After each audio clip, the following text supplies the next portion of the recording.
highest professional at NSA. In addition, the director of NSA at the time, Marshall Carter, told me that he thought it was deliberate. In addition to that, he was very offended in another memorandum he wrote that it appeared that the Johnson administration wanted to cover up the whole thing. They actually wanted to sink the ship so that Israel wouldn't be embarrassed. Admiral Kidd, when he came aboard our ship to interview the survivors, he got us in small groups, 3 or 4 or 5 sailors, and he would ask us questions. The first thing he did is he took off these stars, laid them on the table, and said, "Listen, open up to me and talk to me just like I'm just like you, one of you." So we did. We trusted him. We opened up with our hearts. We told him exactly the way we felt, what happened, what we saw. And when that was done, he put his stars back on his lapel, and he ordered us not to say anything to anybody, our families, friends, shipmates, anyone. If we did, we faced the possibility of a court-martial, penitentiary, or worse, and everyone knew what worse meant. Actually, he scared the death out of me. I didn't talk about the attack to anyone for almost 20 years. Not knowing why they did this, and not having our government back us, then and now.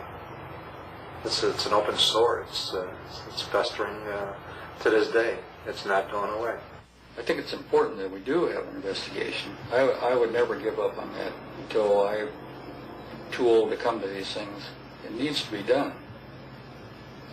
Pete Bucher from the Pueblo said he wouldn't even have gone if he could have known what really happened to us. All he knew was some piddly little thing he heard about on the news. In late 1991, Dwight Porter, who was ambassador to Lebanon during the 1967 war, told columnists Evans and Novak that immediately after the attack on the Liberty, the CIA station chief handed him intercepted messages between the Israeli war room and their planes.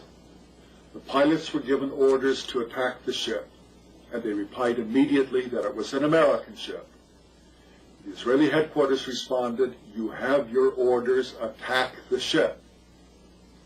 The pilots tried once again, "But it's an American ship. We can see its flag." And headquarters insisted, "You have your orders, attack it." And attack it they did, and the consequences are well known. So one of the things I found out was that had never been discovered before was the fact that at the time the Liberty was attacked, the NSA also had an eavesdropping plane flying high above the scene of the action. It was an EC-121, and during the entire course of the war, the U.S. had eavesdropping planes going over the area, collecting signals, eavesdropping on what was going on below. And this plane was flying right over the scene of the attack. And I talked to 2 of the crew members of the plane, and both of them agreed that what they heard were comments from both the pilots and the torpedo boat personnel mentioning the U.S. flag. Now that flies in the face of what the Israeli explanation says. The Israeli explanation says nobody on either the planes or the ships ever saw a U.S. flag. Evans and Novak got further confirmation of the Israeli attack from an American-born Israeli major, Seth Mintz, who was in the Israeli war room at the time of the attack. He told the reporters, quote, "Everyone felt that it was an American ship and that it was the Liberty. There were comments about the markings, about the flag. Everybody in the room was convinced it was an American ship," unquote. Mintz told Evans and Novak that the Israelis were guilty of an outrage. True. But the American suppression of the truth was an equal outrage. Well, at the time, the Liberty was off the coast of the Sinai, off the coast of where El Arish was on the Sinai Peninsula. According to Israeli military historians who wrote reports of it at the time, and other eyewitnesses, the Israeli military was killing prisoners, Egyptian prisoners, committing war crimes, desperate acts of war crimes in order to Didn't have to transport the prisoners because they had no place to put the prisoners. They decided to take the most expedient method and just kill them. If the planes dispatched by the Saratoga had continued to the rescue, the Israelis would have been driven off. But Washington took the Israelis at their word. They said they had recognized their error and they apologized. And the attack had already stopped, they said. But they were lying. The attack continued for another hour and 20 minutes, during which 25 more American sailors died and 110 more were wounded. All would have been spared if the American planes sent to help them had not been recalled by Washington. The point was, the attack did take place. There were a lot of reasons that the Israelis would have wanted to hide things from the U.S., and that's why there's a need for investigation. I mean, you're not going to take the word of somebody who was the principal person who caused it. That'd be like taking the word of a defendant in a shooting. Every one of the 1,000-odd cases between Syria and Israel between 1948 and 1967 was examined by the UN Supervisory Commission, which found out that only a very, very few had been caused by the Syrians. A few dozen of the clashes were ambiguous, and all of the rest were caused by Israel. Well, there were many officers of many nations, and they all report the same thing. Could they all have been lying? Still, we no longer have to rely only on the UN documentation. Moshe Dayan, who commanded the Israeli forces in 1967 and had given the order to occupy the Golan, gave an interview to an Israeli journalist in 1976. The interview was kept secret until April 1997, when it was published in an Israeli newspaper.